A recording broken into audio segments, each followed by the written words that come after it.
بسم اللہ الرحمن الرحیم۔ آج ہم بات کریں گے تیمم کرنے کا کیا طریقہ ہے، اور تیمم کے ساتھ کون کون سی عبادت کی جا سکتی ہے، اور تیمم کن چیزوں کے ساتھ کیا جا سکتا ہے، اور تیمم کن چیزوں سے ٹوٹ جاتا ہے۔ تو سب سے پہلے نوٹ فرما لیں کہ تیمم کرنے کا طریقہ کیا ہے۔ تیمم کے 3 فرض ہیں۔ پہلا فرض یہ ہے کہ دل کے اندر ارادہ کر لینا تیمم کرنے کا، یعنی کہ بندہ دل کے اندر یہ نیت کرتا ہے، ارادہ کر لے، دل کے ارادے کا نام ہی نیت ہے۔ بندہ دل کے اندر یہ ارادہ کر لیتا ہے کہ میں نے اللہ تعالیٰ کی رضا کے لیے پاکی حاصل کرنی ہے، تو آپ کی نیت ہو جائے گی، آپ کا جو پہلا فرض ہے وہ ادا ہو جائے گا دل کے اندر ارادہ کرنے سے۔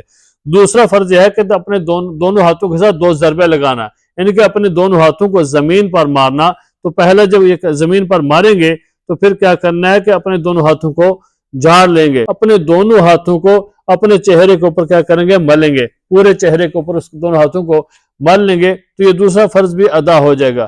پھر تیسرے فرض کے لیے اپنے دونوں ہاتھوں کو زمین پر مٹی کے اوپر ماریں گے، پھر اپنے دونوں ہاتھوں کو جھاڑ لیں گے، پھر لیفٹ ہینڈ کے ساتھ کیا کرنا ہے کہ اپنے رائٹ ہینڈ کو کوہنی سمیت کیا کرنا ہے، اس کا مسح کرنا ہے، پھر رائٹ ہینڈ کے ساتھ لیفٹ ہینڈ کو کوہنی سمیت کیا کرنا ہے، اس کا مسح کرنا ہے۔ تو یہ آپ کا تیمم کرنے کا طریقہ ہے، اس طرح آپ کا تیمم ہو جائے گا یہ 3 فرض ادا کرنے سے۔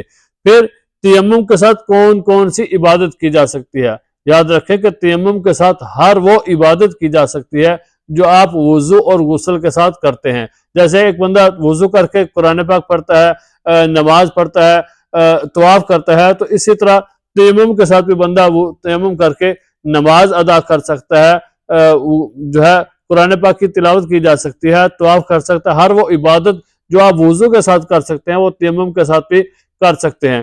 پھر دوسرا، تیمم کن چیزوں کے ساتھ کیا جا سکتا ہے۔ تیمم کیا جا سکتا ہے پاک مٹی کے ساتھ کیا جا سکتا ہے، ریت کے ساتھ کیا جا سکتا ہے، پتھر کے ساتھ کیا جا سکتا ہے، کچی اینٹ کے ساتھ کیا جا سکتا ہے، یا کچی دیوار کے ساتھ، یا کوئی ایسی دیوار جس کے اوپر قدرتی طور پر گرد و غبار ہو، مٹی ہو، تو ایسی دیوار کے ساتھ بھی تیمم کیا جا سکتا ہے۔ پھر تیمم کن چیزوں سے ٹوٹ جاتا ہے۔ یاد رکھیں کہ تیمم ہر اس چیز سے ٹوٹ جاتا ہے جس سے وضو اور غسل ٹوٹ جاتا ہے۔ جیسے پیشاب اور پیخانہ کرنے سے وضو ٹوٹ جاتا ہے، اسی طرح پیشاب اور پیخانہ کرنے سے تیمم بھی ٹوٹ جائے گا۔ جس طرح ہوا خارج ہونے سے وضو ٹوٹ جاتا ہے، تو اسی طرح ہوا خارج ہونے سے تیمم بھی ٹوٹ جائے گا۔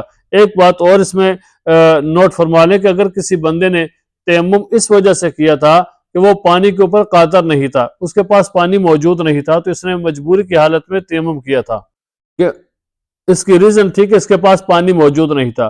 ابھی جیسے ہی یہ پانی پر قادر ہوگا، اس کے پاس پانی آ جائے گا، تو اس کا تیمم ٹوٹ جائے گا، کیونکہ جو ریزن تھی کہ اس کے پاس پانی موجود نہیں تھا، تو پانی موجود نہ ہونے کی وجہ سے، پانی کے اوپر قادر نہ ہونے کی وجہ سے اس نے تیمم کیا تھا۔ ابھی جیسے اس کو پانی ملے گا تو اس کا تیمم ٹوٹ جائے گا، کہ اب اس کو وضو یا غسل کرنا پڑے گا۔